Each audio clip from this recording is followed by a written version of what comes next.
আসসালামু আলাইকুম। Driving licence নিয়ে সুখবর দিল বিআরটিএ, যেটা হচ্ছে কালবেলা ডেস্কে 26শে নভেম্বর 2024-এ 6:59 PM প্রকাশ পায় এবং সেখানে বলা হয় ড্রাইভিং লাইসেন্স পেতে নির্ধারিত ফি দিয়ে 7 থেকে 15 দিনের মধ্যেই পরীক্ষা দিতে পারবেন বলে জানিয়েছেন Bangladesh road transport authority BRTA. এবং রোববার 26শে নভেম্বর সড়ক পরিবহন ও মহাসড়ক বিভাগের বিআরটিএ সংস্থাপন শাখা থেকে জারি করা এক প্রজ্ঞাপনে এ তথ্য জানানো হয় এবং প্রজ্ঞাপনে বলা হয় সরকার জরুরি সেবা প্রদানের জন্য ড্রাইভিং লাইসেন্সের দক্ষতা যাচাই পরীক্ষা স্বয়ংক্রিয়ভাবে নির্ধারিত তারিখ অর্থাৎ 2 মাস পার হওয়ার আগেই পরীক্ষা গ্রহণের বাধ্যবাধকতা শিথিল করেছে। তবে এর জন্য ফি প্রদান করতে হবে।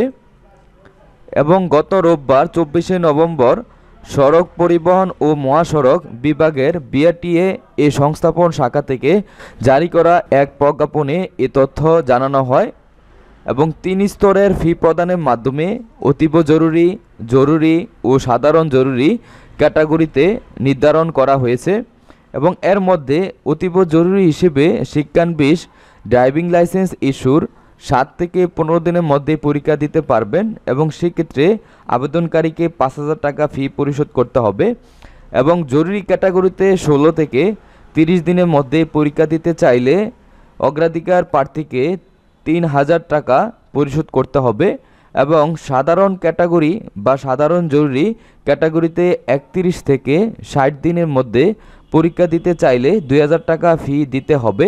এবং প্রজ্ঞাপনে আরও বলা হয় পরীক্ষার সময় ও স্থান সম্পর্কে স্বয়ংক্রিয় পদ্ধতিতে চার্ট ক্যালেন্ডার তৈরিতে বিআরটিএ প্রয়োজনীয় ব্যবস্থা গ্রহণ করবে এবং সংশ্লিষ্ট জেলায় সম্ভাব্য শিডিউল পাওয়া না গেলে আবেদনকারী পাশের জেলায় বিভাগীয় শহরে পরীক্ষা দিতে পারবেন। জনস্বার্থে জারি করা এ আদেশ অবিলম্বে কার্যকর হবে বলে জানান Bangladesh road transport authority BRTA, যেটা ড্রাইভিং লাইসেন্স ব্যবহারকারীদের জন্য খুবই একটি গুড নিউজ। এই বিষয়ে আপনাদের মতামত কি অবশ্যই এই ভিডিওর কমেন্ট সেকশনে জানিয়ে যাবেন। যদি ভিডিওটি আপনাদের কাছে ভালো লেগে থাকে অবশ্যই আমাদের ইউটিউব চ্যানেলটি সাবস্ক্রাইব করে পাশে থাকা বেল আইকনটি প্রেস করে রাখুন। আজকের মতো বিদায় নিচ্ছি, দেখা হচ্ছে পরবর্তী কোনো এক ভিডিওতে। সে পর্যন্ত ভালো থাকুন, সুস্থ থাকুন, আল্লাহ হাফেজ।